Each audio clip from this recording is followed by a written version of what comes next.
What's up, everybody? Today we have another game analysis of a game that happened in 1923 where Alexander Alekhine showed exactly how you should attack as he attacked with beautiful fashion against Akiba Rubinstein. Alexander has the white pieces. We see d4, d5, c4, the Queen's Gambit decline variation with the f knight and the c3 knight coming out. Now we see bishop to e7. The point is you want to castle quickly. You also want the move bishop to g5, not coming with a pin on the knight, right? So this kind of disturbs or kind of intercepts the pin here with the knight and the queen. We see knight to d7 and now e3. The dark square bishop, came out. You now want the light square bishop to come out. But notice that you don't want to move out the bishop immediately because then you're going to lose tempo because black will take the pawn on c4, forcing you to move the bishop twice in a row. So instead of moving out the bishop immediately, you want to hold off on that and play still good moves, but, not moves that take out the bishop. And so what do you want to play here? Well, we see rook to c1, a beautiful idea. You know that there's tension between these two pawns, therefore, regardless of who takes who, this file most likely will at least open up partly, and therefore this rook on c1, we'll see a beautiful position here on the c file. And this is something, you should try in your own games. If you know that there's tension, on a file, for example, the c file, and you know that it might open up, you might want to put a rook there, just to foreshadow the future. Now here we see c6, and now the queen moves to c2. Again, moves that are helping your position. You're putting the queen in a nice attacking position, but they're not developing the bishop. Here we see a6. Now always, what is my opponent planning? Here, obviously black is planning b5, and white recognize this, and they don't want b5 to come because this pawn here, it's a pretty good pawn to have in the center of the board, and you don't want the b5 pawn kind of attacking it. And so what do? You play a4. So a huge thing in your own games, if your opponent doesn't move like this, what is it preparing and how can I respond? The best defense in chess is a defense that you play before your opponent even plays the move. It's a defense that you play before your opponent even has the chance to play b5 here. So a4, stopping b5 before it's even played. Finally, white ran out of moves to do, so they have to develop their bishop. Black capitalizes on this. We see the trade on c4, like I mentioned. White loses some tempo here. And now the knight comes to d5, the bishop to f4. We see a trade. Notice that both of these pawns are weak here. This pawn here, it's going to be very hard to defend it, and you actually see this in a couple of moves. We see the move c5. Rather than taking back, we see queen to c7, hitting this pawn. And like I mentioned, it's hard to defend this pawn. You don't want to go for a move like g3 because this weakens your knight here. It's no longer defended. So for example, queen takes, let's say the bishop hops to d3, attacks. Well, now queen to h5 comes with a counter attack as well on the knight here. You don't really want to allow it. Now let's suppose you want to defend with the queen.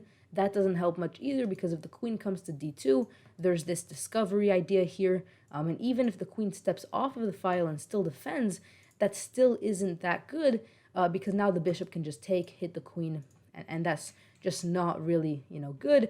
And finally, if you try to defend like this with e4, then here the bishop can take, and then let's say you castle. Well, now the knight can come here, the queen has to step away, and the black queen can take the pawn. So regardless, it's going to be very tricky to hold on to this pawn. You might as well instead, in this position, if we go back, just castle, which is exactly what Alexander Alekhine played. I think it's very smart. The queen takes, the knight to e4, and we see a trade here of knights, and now the bishop comes out of this file where it's absolutely doing nothing against these two pawns to a file where it can attack, and instantly we see that bishop come to life, coming to the center of the board after picking up a pawn. It's hitting the rook, and this is actually setting up a series of moves that are very beautiful. So you're attacking the rook has to step away, and now this is a very nice tactical idea. You can play b4. The bishop has to move back. If the bishop takes, then queen can take this bishop because of checkmate. Very beautiful idea, and that's all because the rook stepped off of this file. So the bishop attacking the rook was a great idea here. So in this position, black recognized this, and Akiba moved his bishop all the way to f8. The queen comes on to c6, and now the rook defends this other rook. I mean, I guess it's more it's more correct to say the rook kind of stops the queen from attacking the other rook. And what do you do here? Well, we see g3. Now, g3 is incredibly important because this queen is tying down this white queen, because this queen is tying down the white queen to the bishop. Understand that if the queen ever moves, sorry, you're going to lose your bishop. And so you play g3, kick the queen away, and now this queen is free to move. Instead, we in this position see the knight moving to g5, and now the move from the thumbnail, bishop to g6. Such a beautiful move. Let's see what happens. Instantly, you might be asking yourself, wait a minute, what is white threatening? And also, can't black just take the bishop? Well, let's start with, can black take the bishop? The answer is no. The queen jumps to g2. There's a forced mate in 10, but even if you don't find the mate line, you're going to be, absolutely winning just by playing logical moves. So obviously, you're already threatening a mate. So for example, queen here, you have mate in 2. And so the king has to play, in this position, the king has to go to g8 to try to stop mate, but you still go here, threaten mate. The bishop has to go here.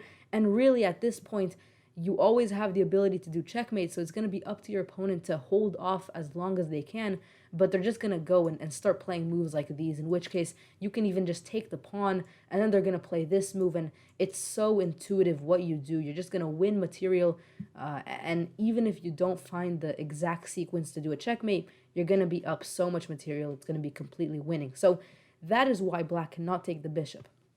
Well, what can black do instead? Because, what is white even threatening here? It seems like this is kind of an empty move. Well, the truth is, it's not threatening checkmate. You do have the ability to, move a queen over here and maybe even do a rook lift and get some pieces and do a checkmate, or at least win a lot of material. But if black plays perfectly, you're not actually going to win that much material. So black tries to defend here with queen to e5, but even this defense doesn't work perfectly because knight takes here, and now you're already up material. From here, we just see the rooks trade and then the bishops trade, and you're up the exchange, and you're up also a couple of pawns after the queen takes here. And so the point of this attacking move is not necessarily to deliver checkmate, but the beauty of it is that you're actually just going to win material. There's a lot of places where black can go wrong, which lead you to winning more and more material. But if black plays perfect, you're still going to be up some material. You're going to have a nice attack. And overall, it's a great move. So hopefully you guys enjoyed this video. Hopefully you guys found this move quite inspirational. Oh, I should show you guys how the game finished while we're here. You can see that in this position, Akiba Rubinstein resigned. Obviously, black has to trade, and so there's no point in continuing. This is just gonna end very nicely for white. So hopefully you guys enjoyed. Make sure you guys do subscribe if you want more of these videos, and I'll see you guys next time. Peace out.